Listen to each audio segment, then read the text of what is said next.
Very good morning, children. Today we are going to start with the chapter 4 of Hornbill, Landscape of the Soul by Nathalie Troubret. The chapter tells us about the ethics and the spirituality in the Chinese painting. The writer contrasts the Chinese art with the European art by recounting the two stories about the Chinese art and one story about the European art. The Europeans wants a perfect likeness, whereas in Asia, art is the essence of life and spirit. Chinese art requires the active participation of the viewer, both physically and mentally, to understand it.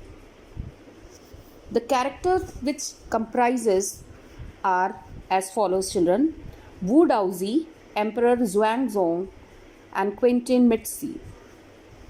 Wu Daozi is a 18th century Chinese landscape painter, disappeared inside his last painting. Whereas the Emperor Xuanzong, he admired the Daozi's painting but was not an active participant in it. On the other hand, Quentin Mizzi, he was a 15th century Belgian blacksmith who changed his profession to become a delicate realist painter and marry the woman he loved. This chapter is a comparative study of European and Chinese painting. Now we will read about an anecdote about the Chinese painter Wu Daozi. Anecdote here, it means, children, the short entertaining story about a real person. The 18th century Chinese Emperor Xuanzong commissioned a painter named Wu Daozi to paint a landscape. When the painting was ready, the emperor was invited to appreciate it. He enjoyed looking at the forest, high mountains, waterfalls, clouds, men on hilly paths, birds in flight, etc., depicted in the painting.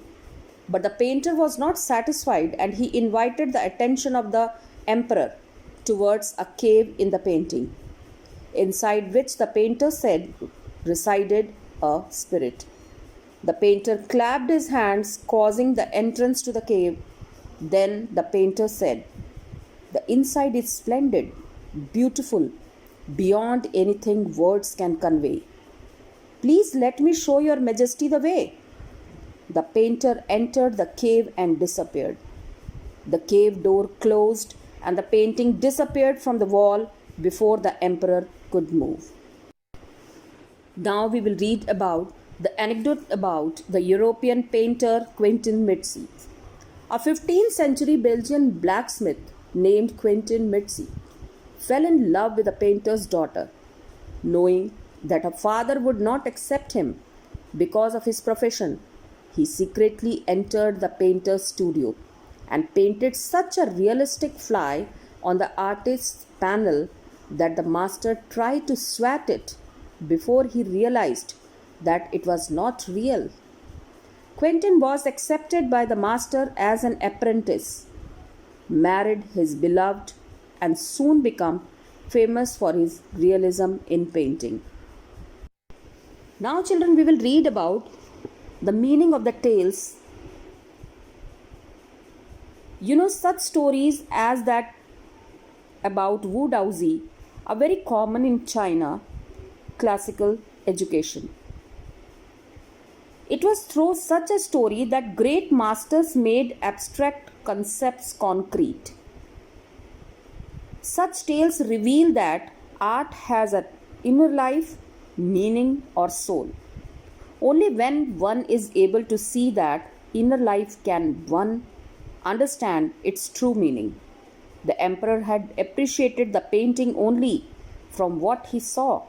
He could only see the body of the painting, whereas the painter tried to show him the soul, the inner life, and the meaning of the painting. Similarly, the Quentin Mizzi signified the illusionist likeness in the European painting. Now, children, we will read about the basis of Chinese painting. What it includes: philosophy of Taoism. Painters want active participation, not only physical but also mental.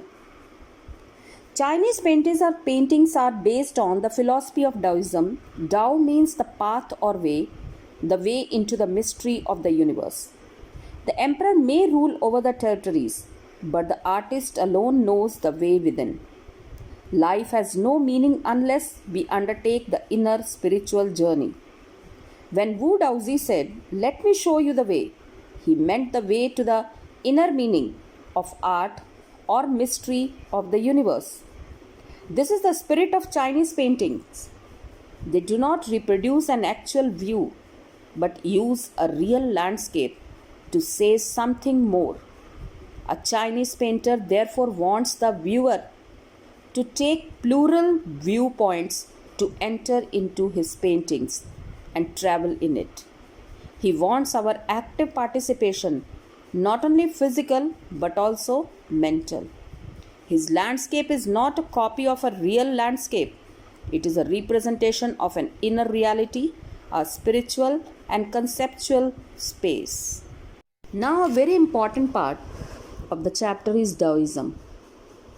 What is Taoism? Interaction of the two complementary poles. It shows yin and yang. Yin denotes feminine, yang masculine. And it also denotes the landscape, which shows the San Shui. Shan means mountain, Shui means water. According to the Taoism, children, the interaction of these two energies makes the universe. Energies yang and yin. Their meeting point, called the middle void, also holds great significance, though it is often overlooked. This can be compared with the yogic practice of pranayam. Breathe in, retain, breathe out. The retain part is the middle void where meditation occurs, and this void is essential. Nothing can happen without it. So in Taoism, children, a landscape is called a San Shui. Shan represents mountain, Shui represents water. However, it does not represent a real landscape. It is the Taoist view of the universe. To understand Chinese painting, one must understand the Taoism. It is very important. So the mountain and water in the Chinese paintings are representative of San Shui, and the unpainted space is representative of the middle void, where the interaction between yin and yang takes place. To conclude, children, here we can say that the man acts as a conduit of communication between both the poles of the universe, heaven and the earth, because his presence is essential, even if it is only suggested to bridge the gap between them.